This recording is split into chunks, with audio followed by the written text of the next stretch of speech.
Right. Yeah, so today we're going to be breaking down a beat that I made. I think it's the 2nd of February, if I'm not mistaken. Yep. 2nd of February. A bunch of samples put together, and then drum samples. There we go. So yeah, first off, obviously there's two guitars, guitar tracks, guitar samples, two vocal samples, and then one bass sample, and that will act like a sort of hook, break part. So actually, let's go ahead and add in some time markers here. This will be intro, that will be verse, that will be hook slash break, I guess, but we'll just say hook. And then that'll be our verse again, and then outro. Cool, so within our beat, we have, maybe someone just play like here from the verse.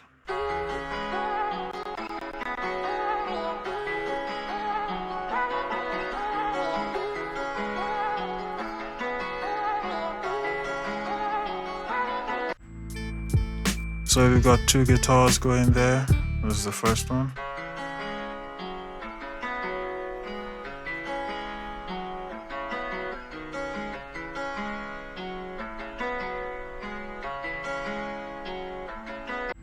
And the second one.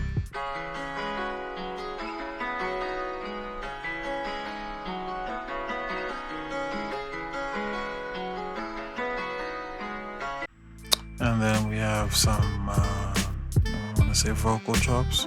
That was the first one.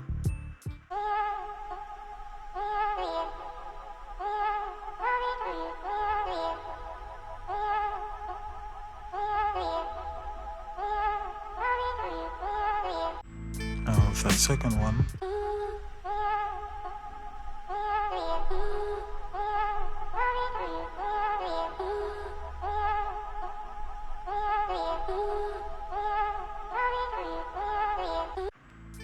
and then all of them together going through this sort of band pass filter that has been boosted up. That's how they all sound together.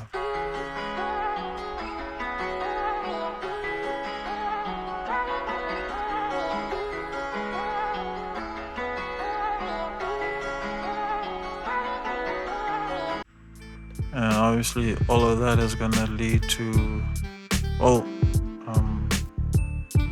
this is how we start anyway. This is how we start the beat.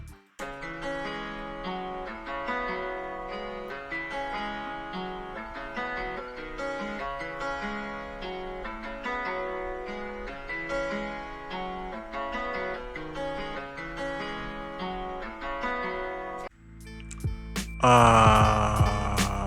had the bass muted. But that's like the last sample that we'll be using from the, I forgot what's the sample pack name. But yeah.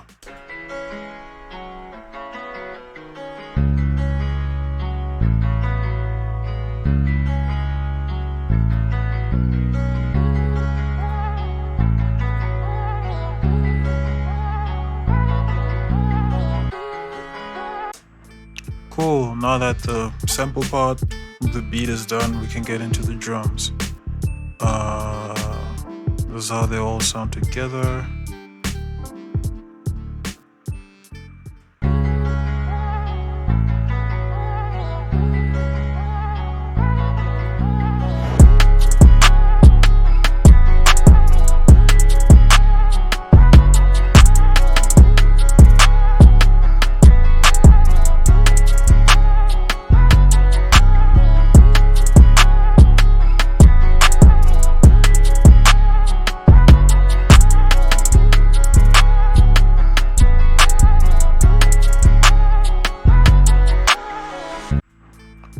You'll notice that over here we've got one riser going into the beat, one riser going out of the beat.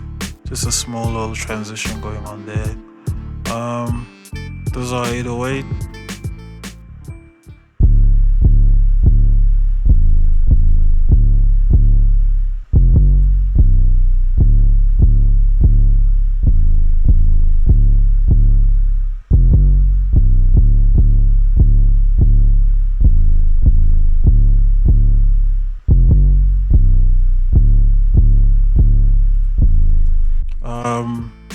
Every producer is different in the sense that there's gonna be one key that you always make most of your beats in before you like transpose them and stuff. And for me, that's C sharp minor. Play that with a kick.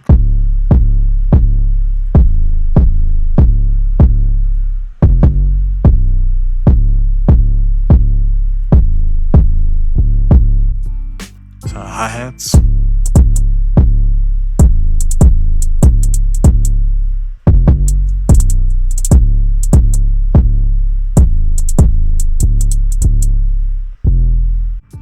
Clap.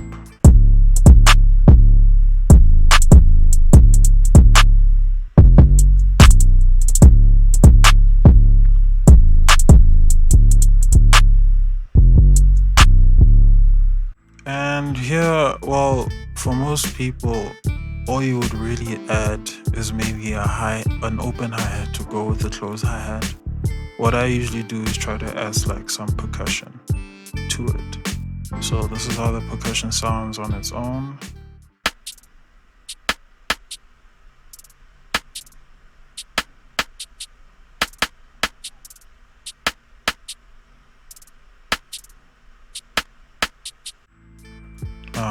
That's mostly like a rim shot, a sort of like triplet hi-hat, and then like I don't know, it's almost like somebody is saying shh. So can't remember what they call it now, but that's how all the drums sound like together.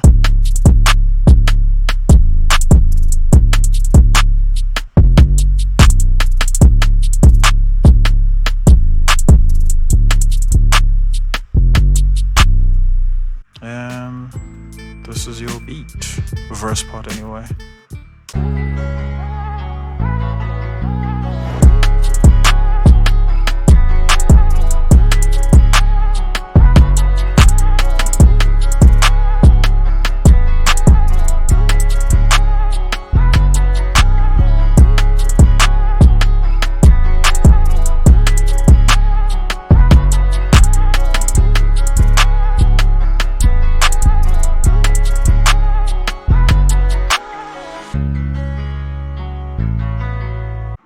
You'll probably look at this and wonder why the beat is constructed in this way.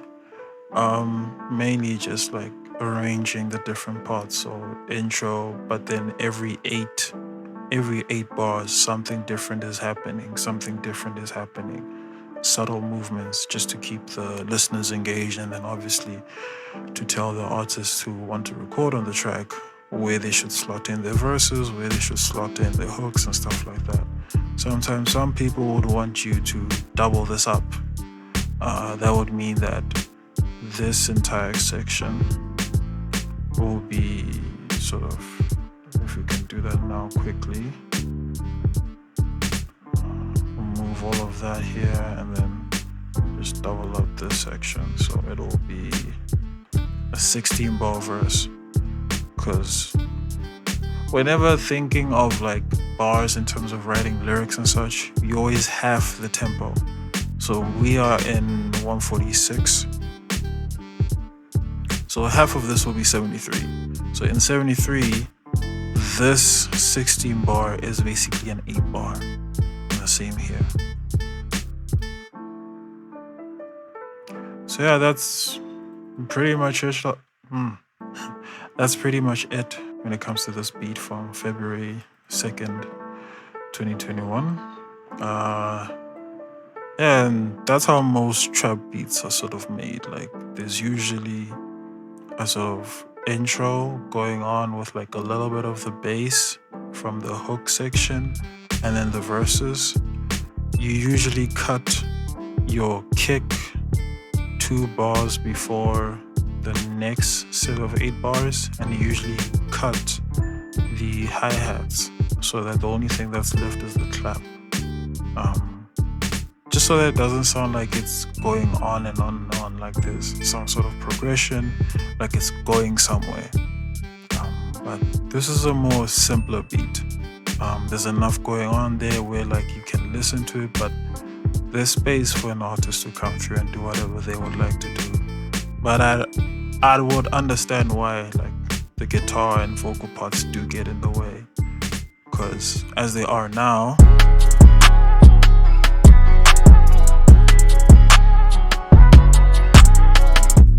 the vocal parts are probably taking up parts where you could put a vocalist on this. So if we mute those,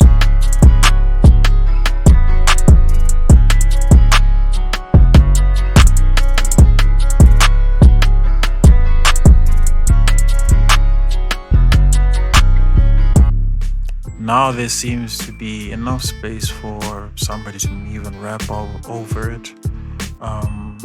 If we take out the second guitar and just have like the sort of the chord-ish, sort of the foundation of the entire sort of progression, if we keep that guitar clip, it sounds like this.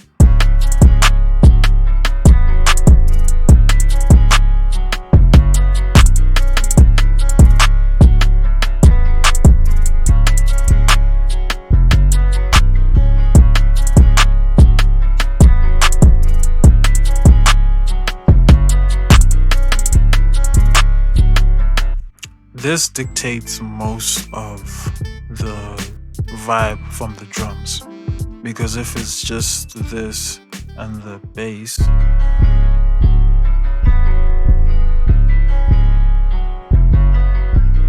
and then you slowly add in the other drum parts, it makes sense why it's sort of the bed of the track.